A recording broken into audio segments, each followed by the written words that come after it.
Aqui, ó. Meu amigo traiu a noiva várias vezes. Ele não sabe por que faz isso. Falei com ela, mas ela não acredita. Ixi, ela não acredita. Antes de você falar, deixa eu dizer uma coisa aqui, ó. Ele não sabe por que você faz isso, porque você é um mau caráter, pô. Porque falta integridade. Você precisa criar juízo e vergonha na cara. Porque diz que trai a menina várias vezes, não? Você não acha, não? E essa menina precisa ser melhor orientada, né?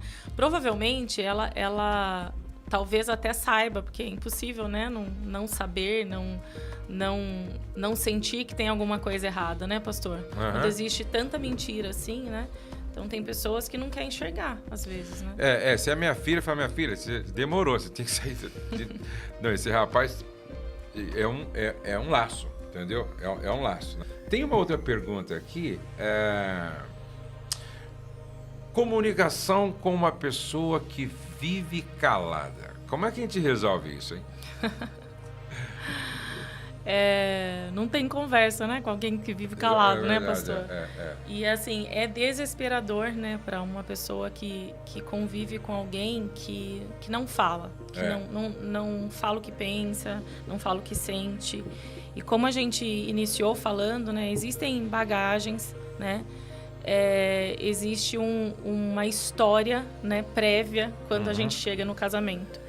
E muitas vezes a gente percebe que o casal ele vem de uma história familiar onde não existia espaço seguro para se falar o que pensava, né? Onde não existia espaço para expressar aquilo que sentia. Então, o tipo de relacionamento onde se falava para a criança, isso não é problema, para de besteira. Ah, para de frescura, menina. Para de frescura, menino. Ou então, engole o choro, seja homem. Isso. E aí a pessoa vai pro relacionamento, vai pro casamento e de repente encontra, né, uma mulher ou um homem com um perfil mais dominante e facilmente essa pessoa ela começa a ocupar um lugar de silêncio, de subjugação, de esconder, dissimular, né, aquilo que sente. E isso é muito prejudicial, né? Como que você tira a pessoa desse lugar, né? Você precisa mostrar que você tá ali para ouvir e que você não é uma pessoa que vai criticá-lo, que vai... porque qual que é o grande receio das pessoas falarem muitas vezes? Que fala e não vai ser compreendido, né? Porque tem ambientes que a mulher cobra muito do marido para falar. Mas se ele falar, será que você vai compreender? Se ele falar, será que você vai realmente ouvir, né? E ouvir com o coração, né? Será que você vai estar genuinamente interessada, né? No que ele está dizendo, naquilo que é importante para ele? Então, essa é a minha questão, né? E que ambiente que você está promovendo? Porque um ambiente cheio de críticas, cheio de julgamentos, não é um ambiente propício para se falar o que pensa, né? Então, como tem sido esse ambiente, né? Esse ambiente que você está criando para que o outro fale. Alguém disse que nós temos que construir um ambiente tão seguro aonde eu posso falar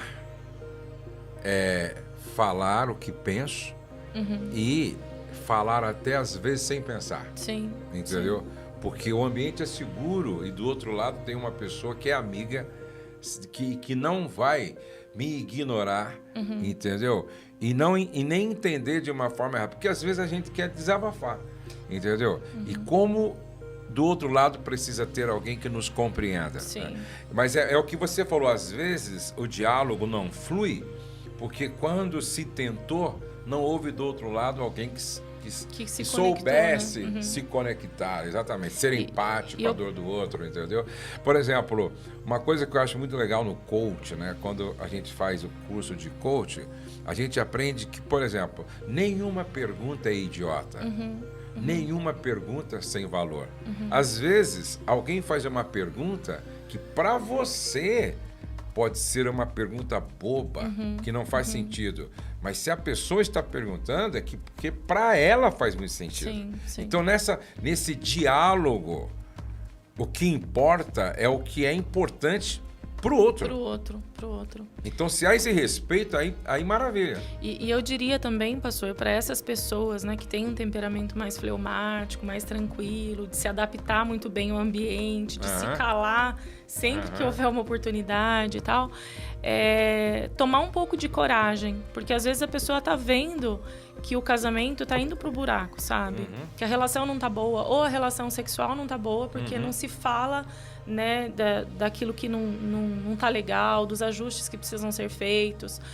De repente, as finanças não estão indo bem e não se fala, né, daquilo que precisa, das decisões que precisam ser tomadas a partir de então. E tome coragem, entende? Tome coragem, porque o que está em jogo nisso tudo? Né? É muito cômodo a pessoa se calar, ficar lá quietinha e deixar as coisas correrem naturalmente, né? Mas você é responsável também por esse relacionamento. Você é responsável também por essa família, pelos filhos, né? E você também tá sendo um modelo dentro do relacionamento, né? Eu tenho 2 filhos, né? Um vai fazer 7, outro de 3. E eu me preocupo muito que tipo de modelo que eu estou sendo, né?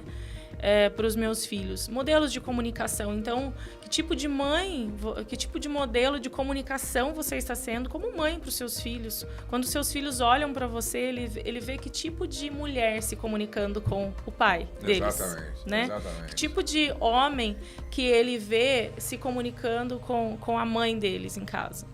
Então, se a gente pensar nisso, eu acho que isso gera em nós um start para esse comprometimento, sabe? E essa coragem de começar a enfrentar seus medos e falar, né? Você falou uma coisa.